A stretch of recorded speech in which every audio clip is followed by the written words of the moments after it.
Good evening.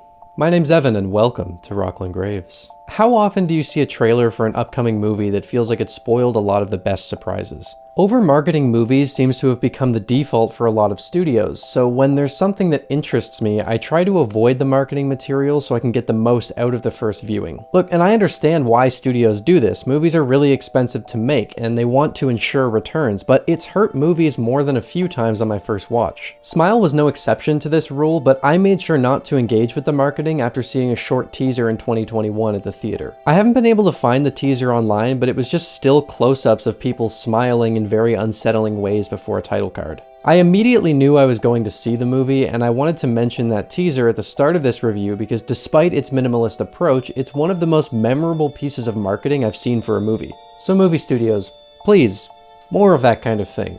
Release your big trailers after, but I'd love to just get short teasers that give an idea of the tone of the movie and then see it blind. Although I do really like what they did hiring actors to stand out in public places and creep people out.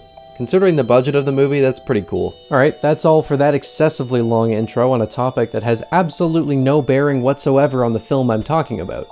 On that note, I'm touching on a movie that I completely neglected to review when it came out last year. That's partly just due to happenstance where I was working on other things at the time, but it's also because I felt like it was a movie I wanted to really go into detail about because of the amount of subtext. Smile is based on a short film which debuted in March 2020 by writer-director Parker Finn. The short was called Laura Hasn't Slept, and it screened at South by Southwest where it won the Special Jury Recognition Prize. The short concerns a young woman in a therapy session talking about some horrific thing that's been stalking her dreams. In June of that year, Finn was approached by Paramount Pictures with an offer to make a feature-length adaptation of the short film, and after pinching himself in a vice, Finn obviously signed on for the project. The adaptation was given a budget of around $17 million and was initially planned as a Paramount Plus exclusive, but after the movie tested much better than expected, a wide theatrical release was instead opted for. The movie saw $22 million at the box office and was met pretty well critically, which makes me really happy considering the story behind how it came to be. It's an indie filmmaker's dream come true, so before I get into the meat of the review, huge congratulations to Parker Finn and everyone involved with this movie. It took me way too long to get around to making a video about this one, so let's take a look at the damn thing. I'm gonna try and hold off from talking about the score for a few minutes because I can very easily get lost in that, but man do I like the tone this sets from the first shot.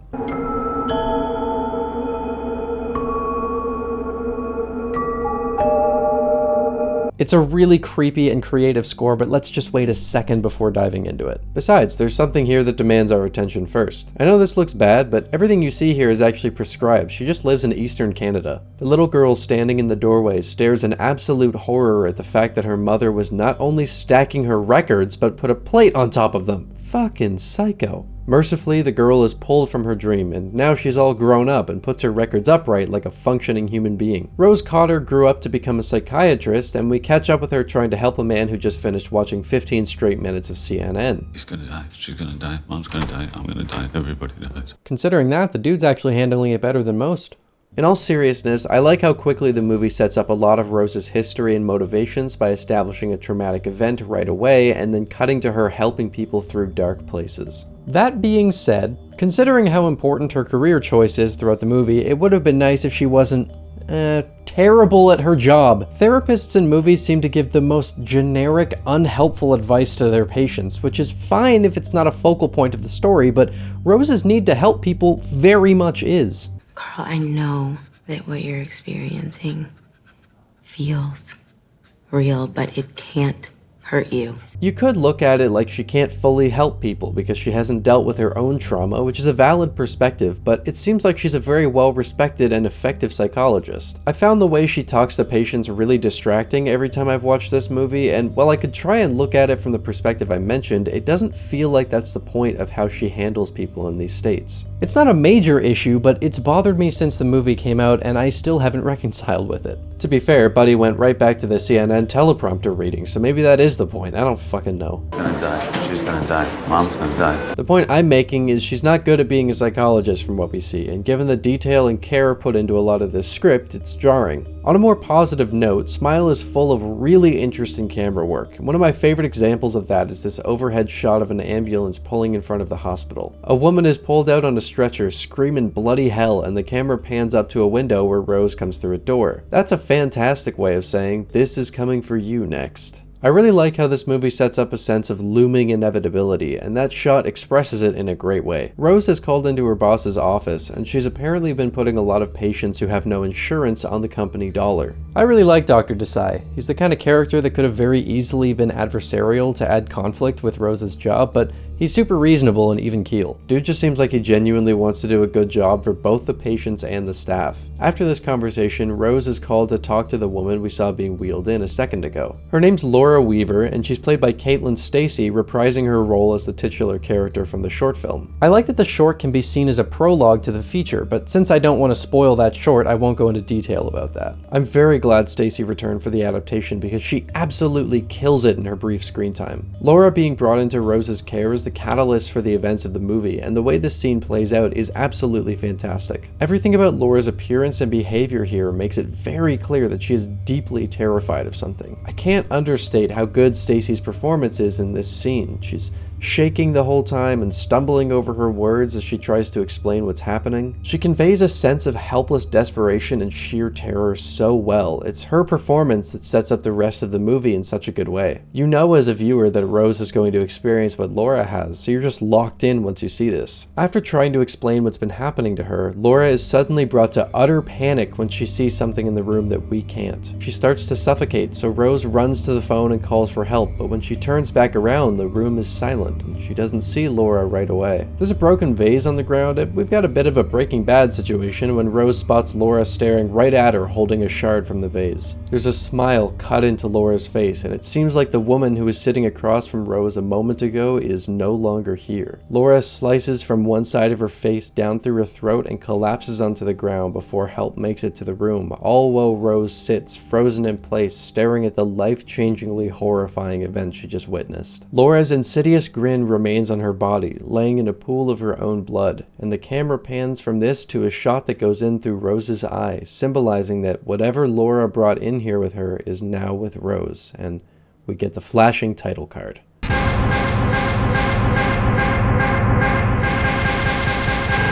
And now is when I'm going to talk about the music, because fuck! This score was gifted to us by Cristobal Tapia de Veer, and his approach was so creative and effective at building up the nightmarish tone the movie was going for. There are a bunch of unique ways of achieving the sounds heard in this score, like this strange instrument called the daxophone, comforting a gong, drugging a woman and locking her in a studio, and molesting a drum with a sponge. The daxophone creates an uncanny human voice that sounds unlike anything I've heard before, and it works so well in this context. Being someone that's super into experimenting with music, I'm always a huge fan of unique instrumentation and unorthodox sound design, and if that kind of thing interests you, then I highly recommend checking out the bonus features for Smile. There's a good chunk of unedited studio footage where the composer is messing around with these bizarre sounds, and it's so cool to watch. The philosophy behind the score was to create something that wasn't reliant on synths and stood out from the Carpenter-esque music a lot of horror movies are relying on. The result of de Veer's work is by far the scariest score in any movie from 2022, so along with being incredibly unique, it was also super effective. It's one of the reasons I find this inciting scene to be so impactful. The slow buildup of Laura's terror mixed with the steady looming score that culminates in that title card was one of the best scenes I saw all year. So goddamn creepy. The hair on the back of my neck was fully erect after this scene, but there was something that I was concerned about. I found everything about it to be so bone-chilling and gripping that I got a little worried the rest of the movie wouldn't be able to keep up that level. It's a hard thing to maintain, so when the movie opened on such a banger scene, it made me oddly nervous about the rest. So let's see if the rest of the movie confirmed or quelled those fears. Rose is interviewed by the police about what happened with Laura, and she later returns home rightfully shaken by the event. After night falls, she finds herself face to face with what I can only imagine NFT salesmen are resorting to for marketing. Thankfully, her fiance Trevor shows up, and the salesman is scared out of the house when it notices an actual painting on the wall. Rose's relationship with Trevor exists almost solely to demonstrate how closed off Rose is with her emotions and how she's tried to cover up her trauma with a play-by-play version of a relationship. We don't get much history between the two, and any affection they show seems really manufactured, so what we see is a pretty shallow connection between them. That's totally fine, and it works thematically, but as things start to fall apart between the two, it's a little difficult to be emotionally invested in the relationship because they share very little screen time. I would have liked to see a bit more of the two together to help build the friction between them so the eventual fallout feels more impactful, but simple as it is, it serves its purpose. I think a lot of it just comes from how little development their relationship gets in terms of backstory, so there's not much to grab onto. Honestly, that same sort of thing can be said for the majority of the characters in this movie, which is one of my biggest criticisms. This is a heavily character and story-centric narrative, so it's important that the movie builds characters that we can get invested in and root for as they try to find answers about what's going on. Smile is trying to touch on trauma and the different ways it can affect people, which is another reason that the characters are a huge blemish. I've always found this to be the most frustrating part of Smile as a whole, and I think the best example of a movie that had a similar story and worked a lot better is It Follows. Like Smile, It Follows is about someone who deals with an evil force attaching itself to one of the characters. Both films follow the victim's pursuit of answers and a way out of the situation they're in, and both have threats that limit how much time the person has to find a solution. Very similar structures, but while I find Smile can drag through a lot of the runtime because of the lack of investment I feel with the characters, the ones in It Follows feel so much more natural and believable. You can feel the history between characters there, whereas in Smile, it's like they're set dressing. That's not to say Smile is void of any interesting characterization, it's just not handled well enough to allow the themes the movie's exploring to hit as hard as they should. I really like the conversation Rose has with her sister on the front porch of her house. It does a good job at showing how different people deal with trauma and how it can drive a wedge between those who share it. The movie needed more of this kind of thing, especially with the nearly 2-hour runtime that I've always found doesn't use that runtime effectively. All that being said, I don't have the same criticisms when it comes to the performances of these characters. Sosie Bacon has an incredibly demanding and intense role that she committed to and absolutely nailed. Rose suffers this slow descent into a nightmare that sees her progressively more terrified and exhausted, and that's a really hard role to keep up. I can only imagine how tiring it must have been, so major props. Kyle Gallner is always charismatic, and he's definitely an exception to the generally uninteresting characters. There are a few bits of fun banter between him and Rose that got a good chuckle out of me, so whenever they're on screen together, I feel a lot more invested. There's a history between them that isn't fleshed out much, but I don't really think it needed to be. This was a good example of history through chemistry, which is where a lot of the charm of It Follows characters came from. I know it seems like I'm ripping pretty heavily into the characters of this horror movie, but for what the movie is exploring and the things it focuses on, having engaging people to get invested in is really important. It's not all bad, but I don't think Smile does a good enough job with this considering how character-centric the story is. With all that in mind, let's talk about what it is that latched onto Rose after the encounter with Laura. Their conversation certainly alluded to a lot of what's going on, and if you're attentive enough, you could probably figure out the whole story before the title card. Outside of the story structure, the actual threat in Smile can also be compared to It Follows and movies like The Ring. One of those once you get it, it's too late type deals. There's an entity that goes from person to person, haunting them with increasingly disturbing visions and disorienting hallucinations until taking control of the victim's body and forcing them to brutally kill themselves in front of another person, and the cycle will then continue with the person who witnessed the death. The entity will often present itself at the faces of others and try to break down the victim's ability to trust anyone and question their own reality. The only way to break the curse is to viciously murder someone with a witness, which Rose finds out later on when she visits the only person known to have gotten out of the cycle. You know, it's symbolic of trauma and the different ways people process it. That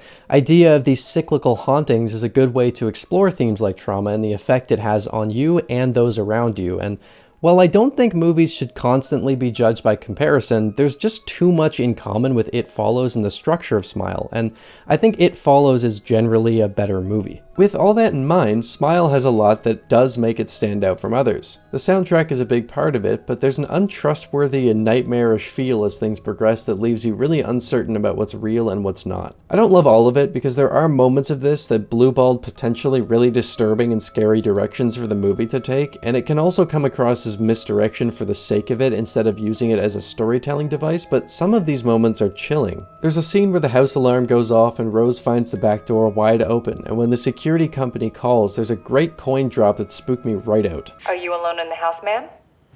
Yes. Are you sure?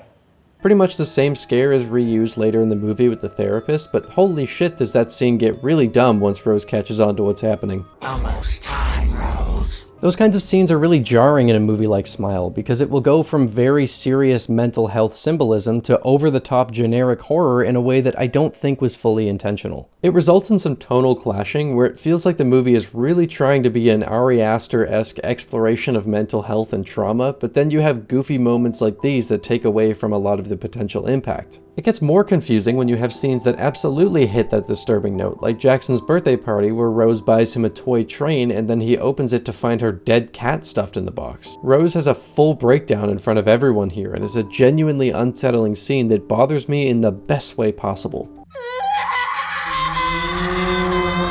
Hell, there are even a few decent jump scares in here, like when Rose is trying to analyze an audio clip from when Laura killed herself. They set it up in a way that makes you think there's going to be a super loud sound in the recording, but instead a twisted version of Rose's mother appears right beside her and screams her name. Also, this really cool effect that was unjustly spoiled by the trailers, so I'm super glad I avoided watching them. It's a really mixed bag in terms of execution, but because it's so well directed, the music is so good, and Sosie Bacon is putting on an incredible performance, a lot of that can be forgiven. It's time to start talking about the ending of the movie, so if you haven't seen it and want to keep that fresh for yourself, now's your warning. The delusional state Rose is in peaks when she hallucinates going into the hospital and killing the patient from the start of the movie in front of Dr. Desai. It starts out really dark and shocking, but it gets silly after a moment, and then Rose wakes up in her car, which makes it feel like they wanted to have that scene in the movie but didn't want to actually affect the outcome. I actually think that would have been a disturbing as fuck ending if it got fleshed out more, and it would have hit a lot of the same beats the actual ending does, but there are still other things to wrap up. Rose realizes that if she isolates herself, then the thing can't pass on to anyone, so she decides to head back to her childhood home to finally face the trauma she's kept buried. The house is derelict, sitting untouched in the woods. She takes a while to rest until night and then begins wandering the halls, eventually making her way to her mother's bedroom where she saw the accidental overdose and neglected to call for help. When she walks into the room, she has a gloves-off conversation with the memory of her mother and finally releases the guilt she's kept bottled up since childhood. You wished that I would die! Because I was afraid of you! I was 10 years old! Your mind is so inviting.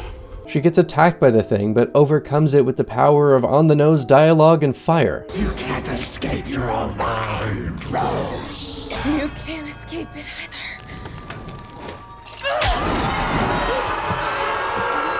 A highly effective combination. She watches the childhood home burn down with the thing inside it, and then we cut to a conversation between her and Joel where she finally lets down her barriers and opens up to him, hopeful to rekindle what they could never see through because of how closed off she was. But it looks like this was yet another fake out, and when this thing tells Rose she can never escape, she finds herself back in the cabin and sees Joel arriving, ruining her plan to isolate herself and stop the cycle. Parker Finn said in an interview that horror audiences have gotten too savvy, so he wanted to try and catch the viewer off guard and use expectations against us. I like that idea, but I don't love the execution of it here.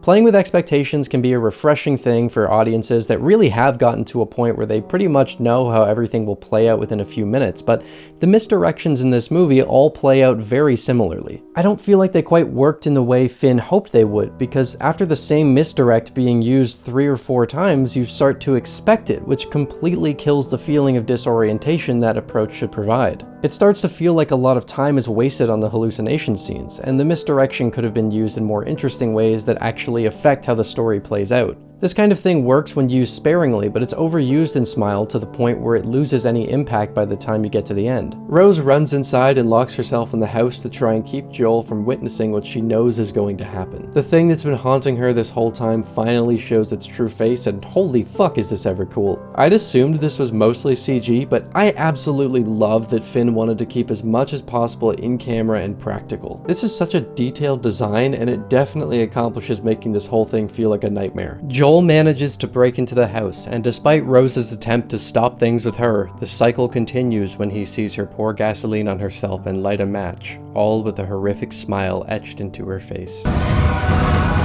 So that's Smile. 2022 was stuffed with amazing horror movies, and while this wasn't my favorite, I'd probably say it was the scariest, and it gave Parker Finn this chance to show off how good he is as a director so he can hopefully keep making horror films in the future. I have a lot of criticisms about Smile, but it's not because I think it's a bad movie. Quite the opposite, actually. I think it's quite a good movie that has a few things that hold it back from being great. It's an insane debut for Finn as a filmmaker that eclipses where many would start off, and the reason I got so harsh with it is because of how close it gets to being great. There are so many great elements to this overall package that make me excited about Finn's future films. Say that 3 times fast. But I do find that the movie doesn't quite hit the notes it was going for. There's a lot of thematic material to analyze in the story, and I would have liked to see some of the ideas presented explored further and with more subtlety to make them more impactful. I found too much of it came down to characters just saying things, but a lot of that material is felt without needing to be outwardly handed to the audience. I think the biggest thing for me is that a lot of this movie lacks a feeling of significance because of how the story plays out and the amount of misdirects that don't do much more than add a few minutes of runtime. I'll give an example for the type of storytelling I'm talking about. This movie touches a lot on how trauma can hurt those around you and those who care about you. So what if Rose took Robert's advice and killed her therapist like what was teased when she showed up at Rose's house? It could have turned out that Robert was actually just one of the demon's masks, tricking her into killing the one person who wanted to help her to further torment her in that dark place. That would have given more purpose to both the therapist and Robert's characters while exploring one of the movie's themes without flat out saying it to the audience. You'd have to tie up some seams and flesh things out more, but that's just an example of the kind of thing that I felt was missing from this movie. There's been a sequel confirmed, and usually with a story like this, I would tend to say it works better as a one-off, self-contained narrative, but I genuinely think that if film takes the experience of making this movie and expands more on certain elements while refining the rough edges, that sequel could be incredible because Smile is already a really good movie as is. The issues I have don't at all make the movie unwatchable, but there is enough that I find frustrating to make me want to see this tried again with the groundwork already taken care of. Smile is an effective, atmospheric, emotional horror movie that has things I hope will be smoothed out with the sequel, so until then, thank you for stopping by Rocklin Graves. I hope you've enjoyed your stay.